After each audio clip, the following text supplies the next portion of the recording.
Welcome to a 10-minute forensic investigation into the greatest engineering pursuit on Earth, Formula One. This is the story of how we mastered speed. From simple steel tubes to carbon fibre masterpieces, every millimetre of these cars is a record of human ingenuity and mechanical obsession. 10 minutes to uncover 70 years of progress. We'll look at the chassis, the engines, the aero, and the data that redefined what's possible. Chapter 1. The Dawn. In 1950, Formula One was a test of raw mechanical bravery. Front-engined cars, narrow tyres, and virtually no safety gear.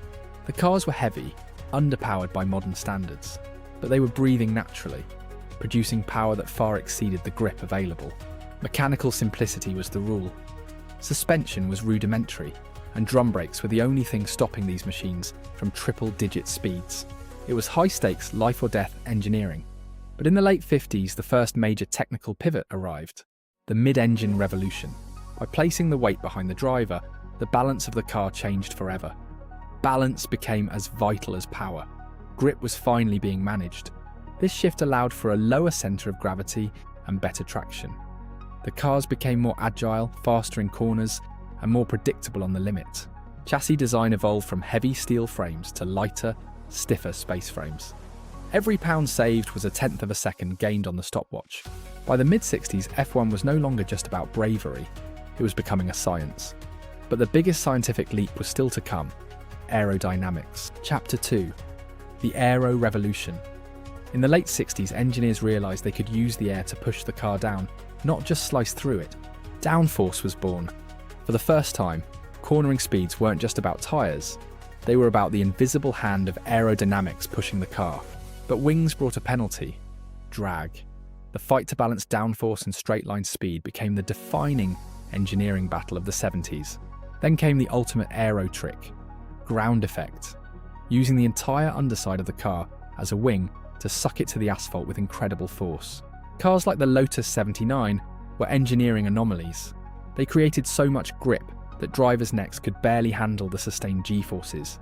Grip was now so extreme, it became dangerous. The FIA stepped in to ban certain devices, starting a decades-long cat-and-mouse game with engineers. Regulations forced a move to flat-bottom cars, but engineers found new ways to claw back downforce. The front and rear wings became more complex. By the 80s, aero wasn't just about wings, it was about managing the wake, controlling vortices and making the entire bodywork part of the wing. Chapter 3. The Turbo Monsters.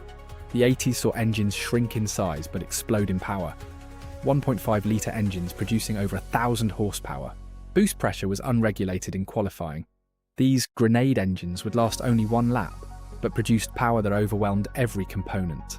But the most important material evolution happened now. The introduction of the carbon fibre monocoque in 1981 changed everything. Monocoques saved lives. Carbon fibre wasn't just lighter and stiffer, it was a survival cell. It increased the chassis stiffness to levels never before seen, improving both safety and aero. Engineering wasn't just about speed anymore, it was about survival. This era defined the safety standards that keep modern drivers alive today. As speeds climbed, the focus shifted to reliability. The massive turbo lag and insane power delivery meant the car had to be stronger than ever. We also saw the first semi-automatic gearboxes. Ferrari pioneered the paddle shift, reducing shift times and allowing drivers to keep their hands on the wheel. Every tenth of a second saved in the gearbox was a tenth of a second, added to the lap time. The digital era was calling. It was time for the computers to take over. The digital era was calling. It was time for the computers to take over. Chapter 4. The Digital Brain. The 90s belonged to the computer. Active suspension, traction control, and semi-automatic gearboxes became standard. The Williams FW14B was the peak of this era. It used active suspension to keep the car at the perfect aero height at every point on the track. Computers were now making decisions faster than any driver could. It was an era of unprecedented technical complexity, leading to massive regulation changes. Then came the screaming V10s, the pinnacle of pure internal combustion. Light, high revving, and technically perfect within their mechanical limits. These engines were masterpieces of acoustics and engineering, pushing over 900 horsepower from naturally aspirated 3.0-litre units. The sound was legendary. Data was now being sent wirelessly from the car to the pit wall. Strategy was no longer a guess. It was a mathematical model calculated in real time. Brake and tyre management became a precise science. Carbon-carbon brakes allowed for later braking points, while telemetry monitored every degree of heat. But as the fuel got expensive and the world changed, F1 had to pivot again. It was time for the efficiency revolution. It was time for the hybrid dawn. Chapter 5. The hybrid dawn. In 2014, F1 pivoted to efficiency. The power unit replaced the engine, combining V6 turbos with electric energy recovery. Thermal efficiency reached 50%, a number that would have seemed impossible to the engineers of the 50s. More power from less fuel. The MGU-K and MGU-H systems recovered energy from heat and braking, deployment it back to the wheels for instant electric torque. It was genius engineering. Today, an F1 car is a mobile sensor array, generating terabytes of data every single weekend. Everything is analysed. Everything is optimised in the hunt for speed. Aerodynamics are now so complex, they require supercomputers to design. Every curve and slot is shaped to manage the chaotic air at 200 miles per hour.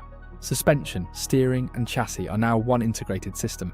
The car doesn't just drive, it adapts, responding to every input with mathematical precision. The next chapter is already being written. 2026 will bring even more electrical power and active aerodynamics. The forensic evolution of speed continues. Looking back, it's clear. Formula One is the greatest laboratory of speed in human history. From steel tubes to digital masterpieces. We have come so far. The pursuit of speed never stops. New materials, new energy sources, and new data will keep pushing the limits of what's possible on track. Always on the edge.